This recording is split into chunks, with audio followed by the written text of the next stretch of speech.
नमस्कार and welcome to another episode of Finoscope. तो दोस्तों, एटीएम अब होने वाला है महंगा, क्योंकि आरबीआई ने बैंक्स को लिमिट के ऊपर ट्रांजैक्शंस का फी बढ़ाने का मंजूरी दे दी है। तो इसी के चलते अब एटीएम ट्रांजैक्शंस होने वाले हैं महंगे। तो चलिए देख लेते हैं एटीएम ट्रांजैक्शंस का नए रूल्स।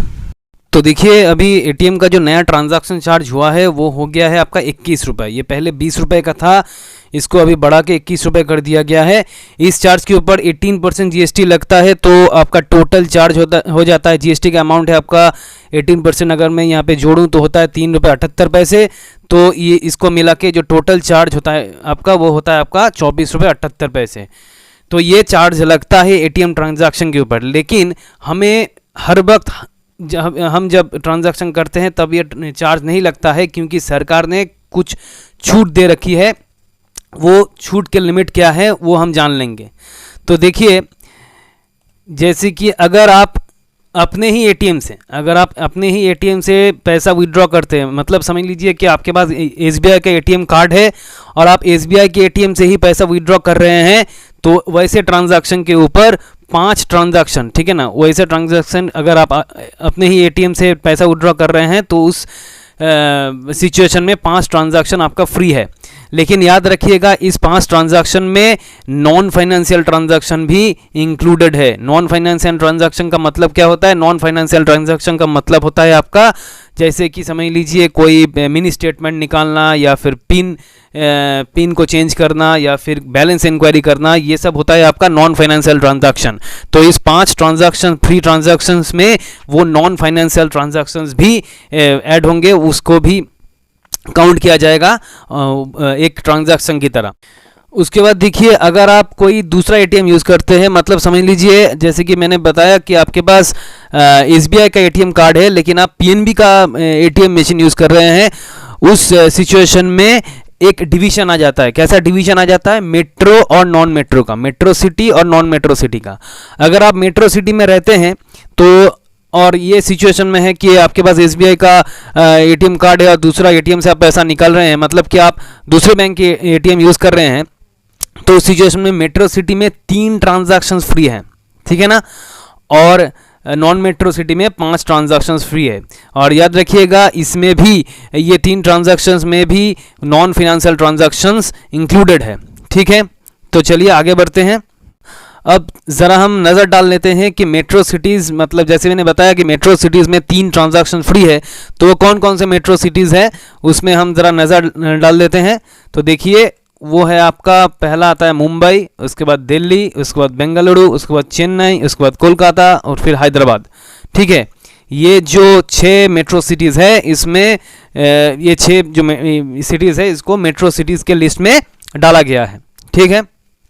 अब देखिए, होता क्या है, जब हम दूसरे का एटीएम यूज़ करते हैं, मतलब समझ लीजिए मेरे पास एसबीआई का एटीएम कार्ड है और मैं पीएनबी का एटीएम यूज़ कर रहा हूं, तब क्यों चार्जेस लगता है? तब चार्जेस इसलिए लगता है क्योंकि आपके बैंक को, मतलब आपका बैंक एसबीआई है, तो एसबीआई को क्योंकि आप पीएनबी का एटीएम मशीन यूज़ कर रहे हैं, तो एसबीआई को पीएनबी को एक चार्ज देना पड़ता है, ठीक है ना। एसबीआई को आपके बैंक को, वो पीएनबी बैंक को एक चार्ज देना पड़ता है, ठीक है।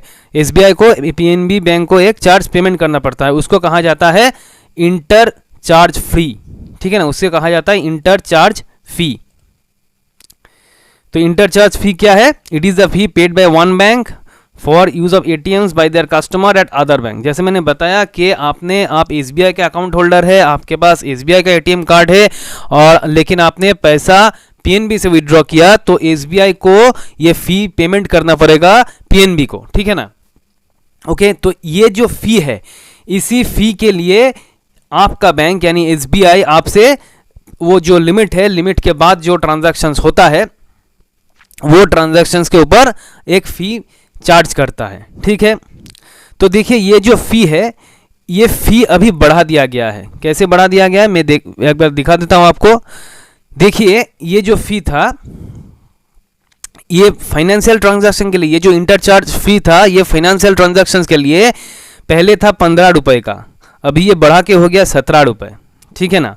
और नॉन फाइनेंशियल ट्रांजैक्शंस के लिए ये अभी हो गया है आपका, था पहले 5 रुपये और ये बढ़ के हो गया 6 रुपये, ठीक है, ये जो फी इंटरचेंज फ़ी जो हाइक हुआ है, इसीलिए अभी एटीएम चार्जेस भी बढ़ जाएंगे। एटीएम चार्जेस जैसे मैंने दिखाया आपको 20 रुपये से 21 रुपये कर दिया गया है, इसी के चलते वो इंक्रीज़ हुआ है।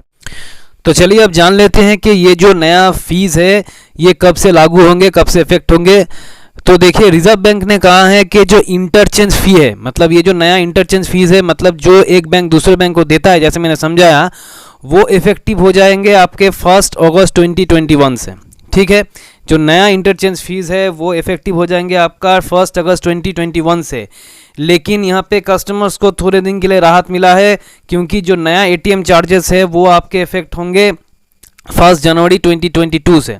ठीक है, 1 जनवरी 2022 से। तो ठीक है, मैं एक बार फिर से रिपीट कर देता हूँ, ये जो नया इंटरचेंज फीस है जो एक बैंक दूसरे बैंक को देता है वो इफेक्ट होंगे आपके 1 अगस्त 2021 से। और जो नया एटीएम चार्ज जो कस्टमर्स को, हम जैसे ग्राहकों को देना पड़ेगा, जो लिमिट है ट्रांजैक्शन लिमिट के ऊपर अगर हम ट्रांजैक्शन करते हैं, वो आपका इफेक्ट होंगे 1 जनवरी 2022 से। तो दोस्तों, अब सवाल ये होता है कि इससे बचने का उपाय क्या है, इस transaction charges, extra transaction charges जो लगने वाला है, इससे बचने का उपाय क्या है। तो इससे बचने का एक ही उपाय हो सकता है कि हम लोग ज़्यादा से ज़्यादा डिजिटल पेमेंट का यूज़ करें, जैसे कि आपका यूपीआई या फिर गूगल पे या फिर फ़ोन पे, ऐसे जैसे जितने भी ये आपका ट्रस्टेड डिजिटल पेमेंट सिस्टम है उस पे हम ट्रांसफ़र कर जाएं, उसका इस्तेमाल करना शुरू कर दें। और मुझे लगता है कि सरकार भी यही चाहती है कि हम ज़्यादा से ज़्यादा डिजिटल पेमेंट का इस्तेमाल करें, और इसको प्रमोट करने के लिए ही शायद ये नियम लागू हुए हैं। ठीक है, तो ये था आज के वीडियो में। तो उम्मीद है आपका ये वीडियो पसंद आया होगा, और अगर आपको मेरा वीडियो पसंद आए तो आप लोग मेरा चैनल फिनोस्कोप लाइक, शेयर और सब्सक्राइब ज़रूर कीजिएगा। तो मिलते हैं एक नए एपिसोड में नए टॉपिक के साथ। तब तक के लिए खुश रहिए, सेफ रहिए। Thank you.